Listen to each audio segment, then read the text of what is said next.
देखिए बेटा, आज ये पोएट्री का जो अगला चैप्टर है वो आपका कोरोना वायरस के कारण हट गया है। ला वेला डेमसेंस मर्सी, कौन सी कविता थी? ला वेला डेमसेंस मर्सी और भाई जॉन कीट्स। उससे पहले मैंने एक कविता पढ़ाई थी, उसका नाम था पीवी शैली की एलिमेंट।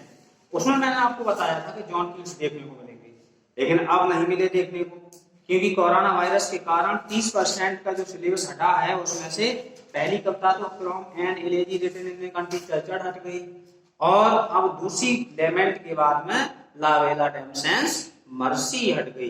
ठीक, और जॉन कीट्स के बारे में बताया था कि वो रोमांटिक पोएट थे। ठीक, मात्र 21 साल जिए थे। नेक्स्ट अगला ये आ रहा है आपका, उसे from the passing of Arthur, from passing of Arthur, Raja Arthur का गुजरना मरना, और बाई टेनिसन। ये चीज जानने के लिए हमें सबसे पहले क्या चाहिए कि टेनिसन कौन थे? Who by Tennyson?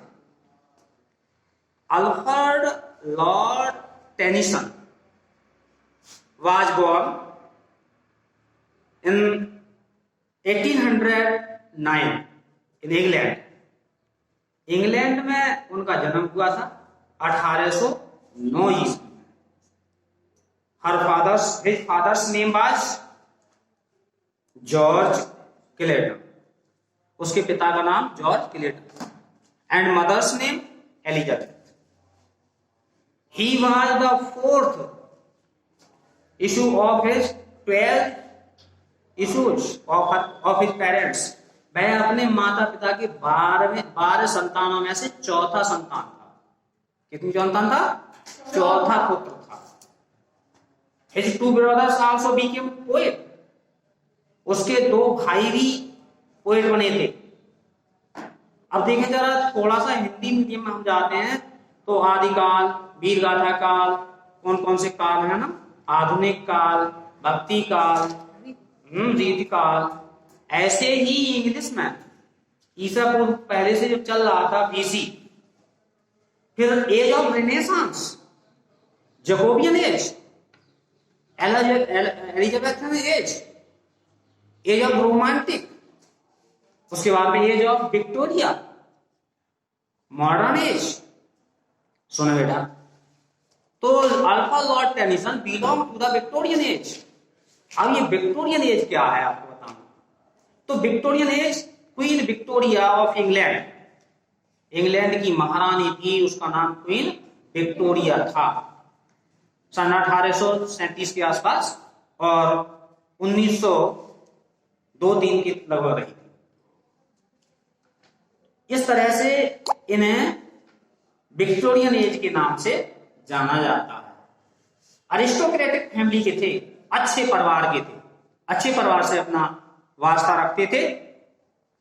तो कहते हैं कि अनुभव, तो कहते हैं ना, अनुभवों से ही तो पता चलता है कि रातें कितनी काल होती है, कि बातों से नहीं पता चलता सफलता कैसे मिलती है, अनुभवों से।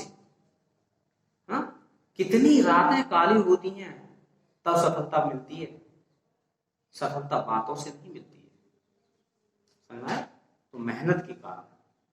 कई दफे मैंने आपको ये भी बताया था कि कोई भी व्यक्ति आराम से पढ़ा है, वो कहते हैं follow knowledge like a sinking star, डूबते हुए सितारे तक ज्ञान का पीछा करो, अंतिम सांस तक ज्ञान का पीछा करो। शिक्षा एक ऐसी सतत प्रक्रिया है जो अंतिम समय तक चलती है, तभी कहते हैं to follow knowledge like a sinking star. ज्ञान का सिंकिंग स्टार कहते हैं डूबते हुए सितारे तक हमें पीछा करना चाहिए। आया समझ? यहां पर देखिए द पासिंग ऑफ आर्थर, अगर इनकी ओर मैं ले चलूं आपके लिए तो who was Arthur? Arthur was a king of England. He was the best friend of Lord Tennyson. Lord Tennyson के बहुत प्रिय मित्र थे। और क्या हुआ था बीच में, थोड़े समय में जब वो उनके यहां आते थे जाते थे, इनकी बहन थी एक एमिली नाम की, she fall in love with him, वह उनसे प्रेम करने लगी, लेकिन उनकी जो मित्रता सफल नहीं हो पाई। अब यहां पर हम देखते हैं कि सन 1850 ईस्वी में इन मेमोरियम एक बहुत बड़ी कविता लिखी थी, coming of Arthur and passing of Arthur, Raja Arthur का आना और राजा आर्थर का जाना। ठीक, यहां पर ये कहते हैं बेटा, the boast of Henry, the pomp of power and all that beauty and all that wealth await alike inevitable hour, the paths of glory but lead to the grave। समझ रहे होगे तुम, पता नहीं किताब तुम्हारे यहाँ पोएम में है जो कोरोना वायरस के कारण छूट गई है। इसे from an elegy written in a country churchyard कहते हैं। The boast of heraldry the pomp of power, इस संसार में चाहे कितने ही ढींग हाँकने वाले लोग क्यों ना हो, लंबी चौड़ी, the boast of heraldry the pump of power and all that beauty and all that wealth, चाहे वो पूरे संसार का सबसे सुंदर स्त्री और पुरुष हो, चाहे पूरे संसार का मालिक क्यों ना हो, all that wealth await alike inevitable hour, एक अंतिम समय आएगा और अंतिम समय आने पर the paths of glory but lead to the grave, सभी का रास्ता, सभी सहानुभूति का रास्ता, सभी गौरव का रास्ता एक कब्रिस्तान से जुड़ा है। तो सबको मरना है और यहां से चले जाना है। अहंकार में सभी गए, धन वैभव और वंश ना मानो तो देख लो रावण कौरव कंस। अहंकार में सभी गए, कौन? धन वैभव और वंश, और ना मानो तो देख लो रावण कौरव और कंस। समझ में आया? ये सब चीजें जब हमें देखने को मिलती हैं, आदमी फिर भी नहीं मानता। चाहे पूरे संसार का विश्व सुंदरी हो कोई, चाहे विश्व सुंदरा हो, सबको मरना है, सबको जाना है। पूरे संसार की दौलत उसके घर में हो, टाटा बिरला डाल दिया, कोई साथ नहीं दे जाएगा। हाँ? इसी तरीके से अब यहां पर passing of Arthur, Raja Arthur के एक बहुत करीबी एक सैनिक थे, एक सिपाही थे, नाइट्स थे, वीर योद्धा, वो उनके साथ में होते हैं और उनकी 3 रानियां, इनकी 3 रानियां थी। हालांकि लॉर्ड टेनिसन की बहन से उनका जो मित्रता थी उससे शादी नहीं हुई थी, लेकिन इसके बाद भी उनकी 3 रानियां थी और तीनों रानियां पास में हैं, बैठी हुई हैं। एक छोटी सी नौका है, नाव जिसे बोलते हैं, समझ आ रहा? फ्रॉम द बारजे, एक छोटी सी नौका में से राजा उत्तर देता है। देखिए, मरणासन अवस्था में है, बिल्कुल मरने वाला है, he is about to die, वह बिल्कुल मरने ही वाला है। ए नाइट सर बेडीवर स्टैंड दिया है, उसके पास में खड़ा हुआ है। तब वो कहता है, क्या कहता है? देखें, and slowly answered Arthur from the barge, धीरे से उत्तर देते हुए नौका से, बारजे कहते छोटी सी नाव होती है नौका, जैसे समुद्र है और समुद्र में यात्रा कर रहे थे, छोटी सी नाव थी, उनके एक बहुत अच्छे नाइट सिपाही वीर सर बेडीवर और उनकी 3 रानियां पास में बैठी हुई हैं और उनकी अंतिम समय है, अंतिम विदाई है। और अंतिम विदाई में वो कह रहे हैं, क्या कह रहे हैं? And slowly answered Arthur from the barge, छोटी सी नाव से धीरे से मरते समय हल्की सी आवाज आ रही है और उत्तर देते हैं, क्या कहते हैं? The old order change yielding place to new, पुराने नियमों को बदल दो, इनके स्थान पर नए नियमों को लागू करो। And God fulfils himself in many ways, और ईश्वर स्वयं कई रंगों में रंगा हुआ है, भगवान स्वयं भी कई रंगों में रंगा हुआ है। जिस प्रकार से जैसे जैसे इंसान की बदलाव आया, पहले धोती कुर्ता पहनता था, कहीं बंदर जैसा था, और सुपर हो गया और अच्छा हो गया, टेक्नोलॉजी आ गई, सब कुछ हो गए, पैंट शर्ट पहनने लगे, खाने पीने की व्यवस्था देखने लगे, ऐसे ही भगवान में भी चेंजिंग आ गई। हैं? नए भगवान और तरीके से हैं, मतलब he is field with many ways, many colours, many, मतलब कई तरीकों से रंगा हुआ है। ईश्वर भी कई रंगों में रंगा हुआ है। इसलिए पुराने नियमों को छोड़ो, इनके स्थान पर नए नियमों को लागू करो। Least but good system should correct the world. देखिए बेटा, चाहे कितने भी सुंदर, कितना ही अच्छी कोई रीति रिवाजी हो, लेकिन बहुत लंबे समय तक वो खराब हो जाती है, बाद में बेकार हो जाती है, वो चीज हमें पसंद नहीं आती है। जिस प्रकार से कोई भी कंपनी, कोई भी वस्त्र बनाने वाला या कोई भी आभूषण बनाने वाला जो फैक्ट्री है, और वो अच्छे कपड़े बनाती है, अच्छे अच्छे आभूषणों को बनाती है, तो बाजार में जिस समय नए रूप में आते हैं पहली बार, तो सबको वही डिजाइन पसंद आती है, लेकिन साल 2 साल के बाद में वही डिजाइन बोले घिसी पिटी, हटाओ, बेकार है ये सब। यही तो कहते हैं ना कि घिसी पिटी है, बेकार है। इसी प्रकार से इंसान यहां पर कहते हैं कि नई आत्मा, मतलब आत्मा पुराने शरीर को छोड़कर के नए शरीर में धारण करती है, ऐसा है।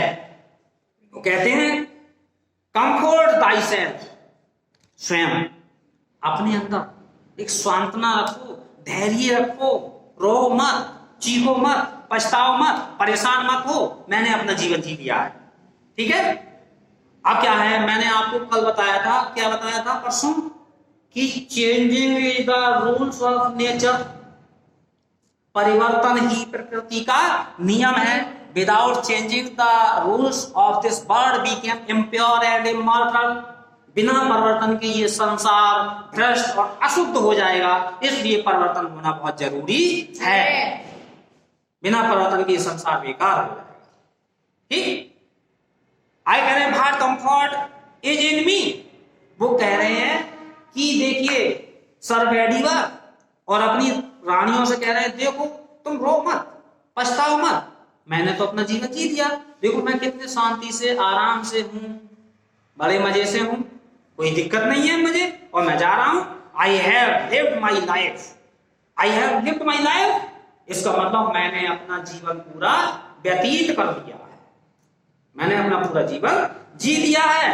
And that which I have done, और जो कुछ भी मैंने किया है, मतलब मैंने अपने पूरे जीवन में चाहे चोरी की है, चाहे नेक काम किए हैं, मेहनत की, आलस किया, जो कुछ भी किया है, वो मैं चाहता हूं, मैं ही विद हिमसेल्फ मेक प्योर, कि भाई God make that deeds pure, उन कार्यों को शुद्ध कर दे, सही कर दे, अच्छा कर दे। क्यों कर दे? वट दाऊ, लेकिन तुम, दाऊ का मतलब होता है यहां पर किसी व्यक्ति को कहते हैं तुम, लेकिन वट दाऊ, लेकिन तुम, if thou shouldst never see my face again, if thou, यदि तुम shouldst never see my face again.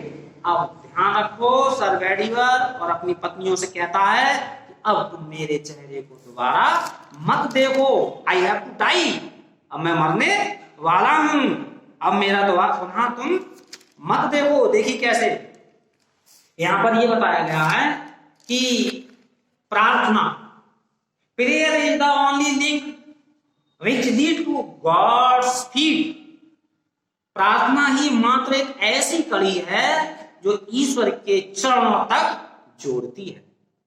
समझ आया? जो ईश्वर के चरणों तक जोड़ती है, प्रार्थना ही एक ऐसी कड़ी है। प्रे फॉर माई सोल, क्या है, तुम मेरी आत्मा को प्रार्थना करो। More things are wrought by prayer, बहुत सी चीजें, बहुत से बिगड़े हुए कार्य प्रार्थना से बन जाते हैं, सुधर जाते हैं, सही हो जाते हैं, ऐसा ये संसार वासियों का मानना है, और मैं भी इस बात को मानता हूं। Than this world dreams of, ऐसा वो इस संसार के लोगों का सपना है, ऐसा इस संसार के लोगों का सपना है, ये सपना नहीं। कैसे? Not wherefore lest thy voice rise like a fountain for me night and day. ये देखे बेटा, प्रार्थना एक ऐसी कड़ी है जो ईश्वर के चरणों तक जोड़ती है। ऐसा इस संसार के लोगों का सपना है, इसलिए आप क्या करें, let thy voice rise like a fountain for me day and night, इसलिए आप अपनी आवाज को एक फाउंटेन की तरह, फाउंटेन मीन्स होता है फव्वारा, कक्षा 10 में मैंने पढ़ाया था, तो फव्वारा क्या होता है, चलता रहता, ऊपर उठता रहता, चलता 24 घंटे, और उसी में वो अपना आराम ले लेता है, तभी कहता है कि मैं भी इसी की तरह हो जाऊं और आगे बढ़ता चला जाऊं, है ना, हिंदी में यही तो ऐसे समझाया था ना। तो उसके बाद वो कहते हैं कि प्रेयर एक ऐसी कड़ी है जो ईश्वर के चरणों तक जोड़ती है। Then this world dreams of, therefore let thy voice rise like a fountain for me day and night, रात दिन मेरी प्रार्थना के लिए आप एक फाउंटेन की तरह, एक फव्वारे की तरह ऊंची आवाज में प्रार्थना करते रहो, क्योंकि फॉर, यहां से इंपॉर्टेंट लगा दो line, for what are man better than see god and see, देखें बेटा, for what are man better than sheep and god, देखें कि आदमी उन भेड़ बकरियों से तो अच्छा है, आदमी उन भेड़ बकरियों से तो अच्छा है, कैसे अच्छा है, that nourish a blind life, क्योंकि भेड़ बकरी जानवर पशु जिसे हम कहते हैं वो भी मतलब अपना पेट भरते हैं, अपना पालन पोषण करते हैं, अपनी बच्चों के लिए भी वो देखभाल करते हैं, जो उनसे संबंधित है उनके बारे में भी सोचते हैं। तो कहते हैं for what are man better than goat sheep and goat, आदमी उन भेड़ बकरियों से तो अच्छा है, that nourish a blind life within the brain, उनके अंदर बुद्धि है लेकिन बोल नहीं सकते, अपना उसका प्रयोग नहीं कर सकते, मानव की तरह नहीं कर सकते, मानव तो उनसे ऊपर है, मानव के अंदर, इंसान के अंदर तो बहुत बुद्धि है, उसका बुद्धि का अपना सदुपयोग करके उसे करते हैं, लेकिन फिर भी वो पशु, वो जानवर अपना नॉरिशमेंट करते हैं, अपना पालन पोषण करते हैं, इफ नोइंग गॉड, लेकिन फिर भी वे ईश्वर को जानते हैं, फिर भी वो ईश्वर, तभी तो संस्कृत में बताया था कि येषां न विद्या तपो न दानम ज्ञानम न सीदम मूढ़ो न धर्मा ते मृत्य लोके व्यवहार भूता मनुष्य रूपेण मृगास चरन्ति, येषां न विद्या तपो न दानम, जिस व्यक्ति में येषां न विद्या न तप न ज्ञान न शील न गुण न धर्म कुछ नहीं है,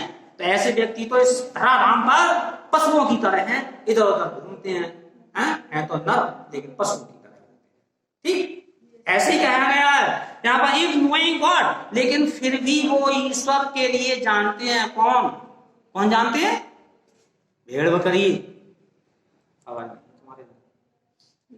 दे lift not hands of prayer, देखिए वो उनके 4 पैर तो होते हैं, उनके हाथ नहीं होते हैं जो ईश्वर की हाथ जोड़कर प्रार्थना कर लें, लेकिन फिर भी वो ईश्वर से अपने लिए और अपने बच्चों के लिए और अपने संबंधियों के लिए प्रार्थना करते हैं, ऐसा है।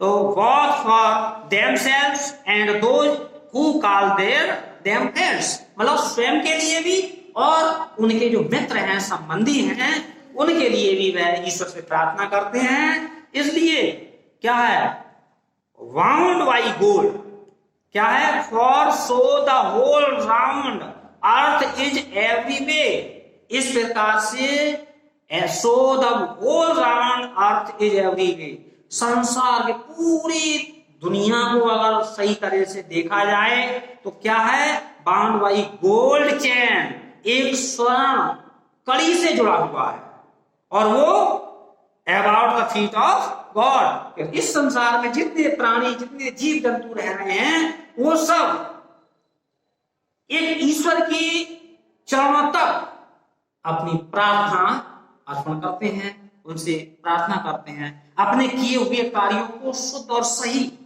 करने की प्रार्थना करते हैं। वट नाउ फेयरवेल, ये शब्द कहते हुए राजा आर्थर फेयरवेल, अलविदा हो गए, चले गए, ही हैज गॉन, ऊपर, वह ऊपर चले जाते हैं, ही हैज टू डाई, वो मर जाते हैं, और and he again and again said to his queens and servant knights that pray for my soul. Okay.